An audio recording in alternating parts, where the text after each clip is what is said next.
Hi guys, నా పేరు Uday Kumar, cricket analyst in Telugu. ఈ వీడియోలో KKR versus RCB Eden gardens లో ఫస్ట్ మ్యాచ్ ఉంది కదా, దానికి సంబంధించిన ఆర్సీబీ ప్రాబబుల్ ప్లేయింగ్ 11 ఎలా ఉండబోతుంది, టాప్ ఆర్డర్ ఎలా ఉంది, మిడిల్ ఆర్డర్ ఎలా ఉంది, డౌన్ ద ఆర్డర్ ఎలా ఉంది, బౌలర్స్ ఎలా ఉన్నారు అనేది క్రిస్టల్ క్లియర్ గా మాట్లాడుకుందాం. సో వీడియో మొత్తం చూడండి. టీం ఎంత స్ట్రాంగ్ గా ఉంది, స్ట్రీమ్ ఎక్కడ వీక్ గా ఉంది అనేది ఈ వీడియోలో మీకు అర్థమైపోద్ది.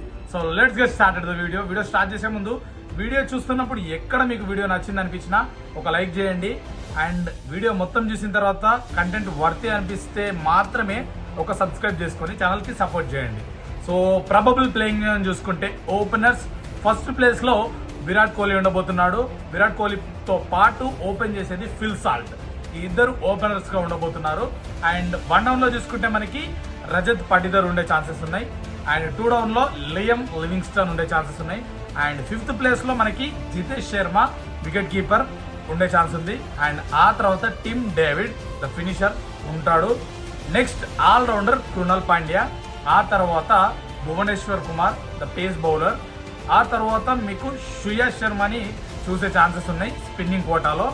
అండ్ తర్వాత చూసుకుంటే మనకి Josh Hazlewood best pacer from Australia. Then ఆ తర్వాత 0 to హీరో అయిన ఎస్ దయాల్ మనకి 11th ప్లేస్లో ఉండే ఛాన్స్ ఉంది. ఇంపాక్ట్ ప్లేయర్ ఎవరు ఉంటారో అనేది మీరే కామెంట్ చేయండి. సో ఇప్పుడు టీంలో స్ట్రాంగ్నెస్ ఎక్కడుంది, స్ట్రెంగ్త్ ఎక్కడుంది, వీక్నెస్ ఎక్కడుంది అనేది మాట్లాడుకుందాం. టాప్ ఆర్డర్ చూసుకుంటే విరాట్ కోహ్లీ, ఫిల్ సాల్ట్, 1 డౌన్లో రజత్ పటిదర్.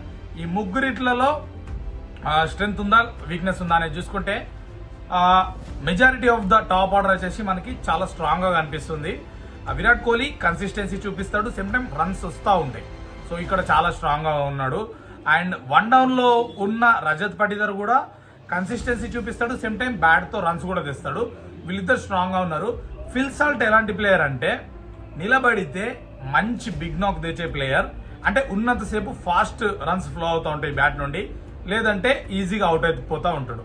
సో ఈ ముగ్గురిట్లలో లైక్లీ స్ట్రాంగ్గానే ఉంది. బట్ ఫిల్ సాల్ట్ మాత్రం హిట్ ఆర్ మిస్ టైప్ లాంటి ప్లేయర్. ఓకే, సో ఓవరాల్గా టాప్ ఆర్డర్ బాగానే ఉంది. ఇప్పుడు మిడిల్ ఆర్డర్ చూసుకుందాం. మిడిల్ ఆర్డర్లో ఉన్న players Liam Livingstone, Jitesh Sharma, Tim David, Krunal Pandya.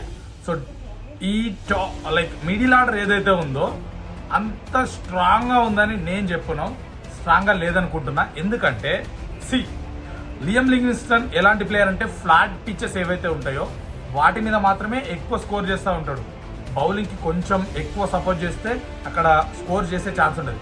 Flat ఉంటే కొడుతూ ఉంటాడు. రావిల్పిండి, లాహోర్ ఇవి ఉన్నాయి చూడు పాకిస్తాన్లో, అలాంటి గ్రౌండ్స్లో చాలా భీకరంగా ఆడుతూ ఉంటాడు. గ్రౌండ్ అవతలు కొడుతూ ఉంటాడు. బట్ కొన్ని నార్మల్ పిచెస్లో కొన్నిసార్లు ఆన్ అండ్ ఆఫ్గా కనిపిస్తాడు. నెక్స్ట్ జితేష్ శర్మ కూడా మంచి ప్లేయర్. జితేష్ శర్మ వరకు వికెట్ కీపింగ్ చేస్తూ ఫినిషింగ్ చేస్తూ ఉంటాడు, బిగ్ హిట్స్ చేస్తూ ఉంటాడు. వచ్చిన వెంటనే రన్స్ ఫ్లో అవుతూ ఉంటాయి తన బ్యాట్ నుండి. So that's good and fine. తర్వాత టిమ్ డేవిడ్ ఎలా అంటే మనకి ఫినిషింగ్ రోల్ చేస్తూ ఉంటాడు మోస్ట్ లైక్లీ, రైట్. ఫినిషింగ్ చేసేటప్పుడు ప్రాపర్ ఫినిషింగ్ చేసే ఛాన్స్ ఉంటుంది, లేదా ముందే అవుట్ అయ్యే ఛాన్సెస్ కూడా ఉంటాయి. సో అదొక కన్సర్న్ ఉంటుంది. తర్వాత కృణాల్ పాండ్యా మంచి allrounder. With the ball and with the bat decent runs కొడుతూ ఉంటాడు. బట్ పెద్ద రన్స్ అయితే మనం ఎక్స్పెక్ట్ చేయలేం తన బ్యాట్ నుండి. సో ఈ నలుగురిట్లలో అంత స్ట్రెంగ్త్ అయితే ఉన్నట్టు నాకు కనిపించట్లేదు. మిడిల్ ఆర్డర్ కొంచెం వీక్గా ఉంది. లియం లివింగ్స్టన్ కూడా ఆన్ అండ్ ఆఫ్ కనిపిస్తూ ఉంటాడు చాలాసార్లు. బట్ మంచి ఆల్రౌండర్, పర్ఫామ్ చేసే ఛాన్సెస్ హైగా ఉన్నాయి. అండ్ కృణాల్ పాండ్యా కూడా ప్రతి మ్యాచ్ పర్ఫామ్ చేస్తాడని మనం ఎక్స్పెక్ట్ చేయలేము. వీళ్ళిద్దరి దగ్గర కొంచెం ఇన్కన్సిస్టెన్సీ ఉంటుంది. Tim David and Jitesh Sharma నుండి కన్సిస్టెన్సీ మీరు చూడొచ్చు. నలుగురిట్లలో ఇద్దరు ఆన్ అండ్ ఆఫ్ ఉన్నారు, ఇద్దరు మంచిగా ఉన్నారు, కాబట్టి కొంచెం వీక్ ఉందని చెప్తా. సో బౌలింగ్ పరంగా అయితే ఎట్లుందో చూద్దాం. పేస్ కింగ్ మళ్ళీ బ్యాక్ వచ్చిండు, స్వింగ్ కింగ్ భువనేశ్వర్ కుమార్ చాలా రోజుల తర్వాత. అదొక గుడ్ న్యూస్ అని చెప్పాలి. రీసెంట్గా డొమెస్టిక్ క్రికెట్లో చాలా మంచి ఫామ్లో ఉన్నాడు. Shreyas Sharma spin boy. తను ఏంటంటే చాలా ఇంపాక్ట్ క్రియేట్ చేస్తూ ఉంటాడు ఉన్నప్పుడు. ఎకానమీ రేట్స్ ఉంటాయి అండ్ వికెట్స్ కూడా స్ట్రైక్ చేస్తూ ఉంటాడు కెప్టెన్సీకి కావాల్సినప్పుడల్లా. సో కేకేఆర్ ఆడిండు లాస్ట్ టైం, తను కూడా మంచి బౌలరే. జాష్ హెజిల్వుడ్ గురించి స్పెషల్గా ఏం చెప్తాం, ఐపీఎల్ అంత హీరోయిక్ స్పెల్స్ ఉండకున్నా ఆస్ట్రేలియా లాంటి పెద్ద సైడ్కి ఒక one of the leading pacer, right, leading ట్రైవ్లో ఉంటాడు, మంచి ప్లేయర్.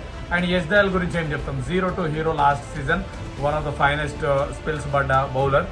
ఓవరాల్గా బౌలింగ్ అటాక్ ఓకే బాగానే ఉంది, మరి హైప్ అని చెప్పలేం, ఓకే ఫైన్. టాప్ ఆర్డర్ బాగుంది, మిడిల్ ఆర్డర్లో కొంచెం వీక్నెస్ కనిపిస్తుంది, బౌలింగ్ కూడా బాగానే ఉంది. బట్ బౌలింగ్ ఎంత మెరుగుపరుచుకుంటే అంత బెస్ట్గా ఉంటుంది. సో ఇంపాక్ట్ ప్లేయర్ ఎవరనేది కామెంట్ చేయండి, నా అనాలిసిస్ నచ్చిందో లేదో కూడా కామెంట్ చేయండి. వీడియో మొత్తంలో మీకు ఎక్కడ నచ్చింది అనిపించినా కూడా ఒక లైక్ చేసి, వీడియో నచ్చితేనే ఛానల్ సబ్స్క్రైబ్ చేసుకొని సపోర్ట్ చేయండి. అండ్ నెక్స్ట్ వీడియోలో కేకేఆర్ గురించి చెప్తా, ఎందుకంటే ఫస్ట్ మ్యాచ్ వీళ్ళిద్దరికే ఉంది కదా. సో ఆ ఆర్డర్లో ప్లేయింగ్ 11 కంటిన్యూ చేద్దాం అనుకుంటున్నా. మీకు ఐపీఎల్లో ఎలాంటి వీడియోస్ కావాలనేది ఒకసారి కామెంట్ చేస్తే నేను వాటికి తగ్గట్టుగా కూడా ఆ టాపిక్స్ ఎంచుకొని వీడియోస్ చేస్తాను. Okay, thanks for watching guys.